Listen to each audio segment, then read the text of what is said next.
ಥಿಯೇಟರ್ಗಳಲ್ಲಿ challenging star Darshan ನಟನೆಯ Kaatera cinema ಪ್ರದರ್ಶನ ಇನ್ನೂ ನಿಂತಿಲ್ಲ.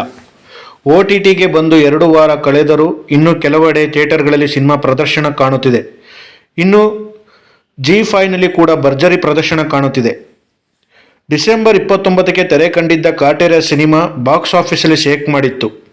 200 ಕೋಟಿಗೂ ಅಧಿಕ ಕ್ರಾಸ್ ಕಲೆಕ್ಷನ್ ಮಾಡಿದ್ದಾಗಿ ಚರ್ಚೆ ನಡೆದಿತ್ತು. ಇತ್ತೀಚೆಗೆ ಸಿನಿಮಾ 50 ದಿನಗಳ ಸಂಭ್ರಮಾಚರಣೆ ಮಾಡಲಾಗಿದೆ. ಈ ವೇಳೆ ಇಡೀ ಚಿತ್ರತಂಡ ಭಾಗಿಯಾಗಿ ಸಂಭ್ರಮಿಸಿತು. ತರುಣ್ ಸುಧೀರ್ ನಿರ್ದೇಶನದ ಕಾಟೇರ ಸಿನಿಮಾ ಕನ್ನಡ ಚಿತ್ರರಂಗದಲ್ಲಿ ಬಹಳ ದೊಡ್ಡ ಬಾಕ್ಸ್ ಬಾಸ್ಟರ್ ಎನ್ನುವಷ್ಟು ಹೆಸರು ಮಾಡಿತ್ತು. ರಾಕ್ಲೈನ್ ವೆಂಕಟೇಶ್ ನಿರ್ಮಾಣದ ಕಾಟೇರ ಸಿನಿಮಾ ಬರೆದ ದಾಖಲೆಗಳು ಒಂದಲ್ಲ ಎರಡಲ್ಲ. ಬರೀ ಕನ್ನಡದಲ್ಲಿ, ಅದು ಕೂಡ ಕರ್ನಾಟಕದಲ್ಲಿ ಮಾತ್ರ ಬಿಡುಗಡೆಯಾಗಿ ಸಿನಿಮಾ ಭರ್ಜರಿ ಪ್ರದರ್ಶನ ಕಂಡಿತ್ತು.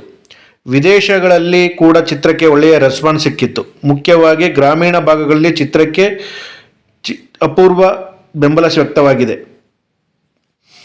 ಕೆಲವೆಡೆ ಜನ ಟ್ರ್ಯಾಕ್ಟರ್ ಮಾಡಿಕೊಂಡು ಬಂದು ಚಿತ್ರಮಂದಿರಗಳಲ್ಲಿ ಕಾಟೇರ ಸಿನಿಮಾ ನೋಡಿದರು. ಹಳ್ಳಿ ಜನ ನೋವು ನಲಿವಿನ ಕಥೆಯನ್ನು ತೆರೆಗೆ ತಂದ ಪರಿ ಎಲ್ಲರಿಗೂ ಇಷ್ಟವಾಗಿತ್ತು. 70ರ ದಶಕದ ಕರ್ನಾಟಕದ ಹಳ್ಳಿಗಳ ನೈಜ ಚಿತ್ರಣವನ್ನು ಸಾಧ್ಯವಾದಷ್ಟು ತೆರೆಗೆ ತರುವಲ್ಲಿ ಚಿತ್ರತಂಡ ಗೆದ್ದಿತ್ತು. ಇದೇ ಕಾರಣಕ್ಕೆ ಭೀಮಹಳ್ಳಿ ಕಥೆ ಎಲ್ಲ ವರ್ಗದ ಪ್ರೇಕ್ಷಕರಿಗೂ ಇಷ್ಟವಾಗಿತ್ತು. ಎಲ್ಲ ಕಮರ್ಷಿಯಲ್ ಅಂಶಗಳನ್ನು ಸೇರಿಸಿ ಕಾಟೇರ ಚಿತ್ರವನ್ನು ಸೊಗಸಾಗಿ ತೆರೆಗೆ ತರಲಾಗಿತ್ತು. ಮಾಸ್ತಿ ಸಂಭಾಷಣೆ, ವಿ ಹರಿಕೃಷ್ಣ ಸಂಗೀತ ಚಿತ್ರಕ್ಕೆ ಪ್ಲಸ್ ಆಗಿತ್ತು. ಬೆಂಗಳೂರಿನಲ್ಲಿ ಇನ್ನೂ 5-6 ಶೋಗಳಲ್ಲಿ ಇಂದಿಗೂ ಕಾಟೇರ ಸಿನಿಮಾ ಪ್ರದರ್ಶನ ಕಾಣುತ್ತಿದೆ.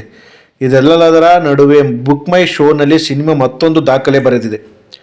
ಕೆಲ ದಿನಗಳ ಹಿಂದೆ ಬುಕ್ ಮೈ ಶೋನಲ್ಲಿ ಮಾತ್ರ 10 ಲಕ್ಷಕ್ಕೂ ಹೆಚ್ಚು ಟಿಕೆಟ್ ಮಾರಾಟವಾಗಿತ್ತು ಎಂದು ಸುದ್ದಿಯಾಗಿತ್ತು. ಇದೀಗ ಬುಕ್ ಮೈ ಶೋನಲ್ಲಿ ಅತಿ ಹೆಚ್ಚು ವೋಟ್ ಪಡೆದ ಕನ್ನಡ ಸಿನಿಮಾಗಳ ಪಟ್ಟಿಯಲ್ಲಿ ಕಾಟೇರನ ಆರ್ಭಟ ಶುರುವಾಗಿದೆ. 59,600 ವೋಟ್ ಪಡೆದು ದರ್ಶನ್ ಸಿನಿಮಾ ಸದ್ದು ಮಾಡಿದೆ.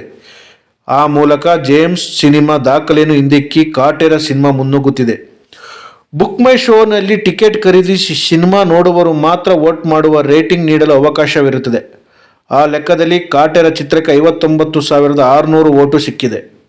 ಪುನೀತ್ ರಾಜ್ಕುಮಾರ್ ನಟನೆಯ ಜೇಮ್ಸ್ ಚಿತ್ರಕ್ಕೆ 59,500 ವೋಟು ಸಿಕ್ಕಿತ್ತು. ಆದರೆ ಜೇಮ್ಸ್ ಸಿನಿಮಾ ಪ್ಯಾನ್ ಇಂಡಿಯಾ ಮಟ್ಟದಲ್ಲಿ ತೆರೆ ಕಂಡಿತ್ತು. ಇನ್ನು ಈ ಲೀಸ್ಟಲ್ಲಿ ವಿಕ್ರಾಂತ್ ರೋಣ ಚಿತ್ರಕ್ಕೆ ಸಿಕ್ಕಿದ್ದು 41,200 ವೋಟುಗಳು ಮಾತ್ರ. ಸುದೀಪ್ ನಟನೆಯ ವಿಕ್ರಾಂತ್ ರೋಣ ಸಿನಿಮಾ ಕೂಡ ಪ್ಯಾನ್ ಇಂಡಿಯಾ ಮಟ್ಟದಲ್ಲಿ 5 ಭಾಷೆಗಳಲ್ಲಿ ತೆರೆಗೆ ಬಂದಿತ್ತು. ಆದರೆ ಕನ್ನಡದಲ್ಲಿ ಮಾತ್ರ ಬಿಡುಗಡೆಯಾದ ಕಾಟೇರ ಸಿನಿಮಾ ವಿಕ್ರಾಂತ್ ರೋಣ ಹಾಗೂ ಜೇಮ್ಸ್ BMS ವೋಟ್ ಮೀರಿಸಿದೆ.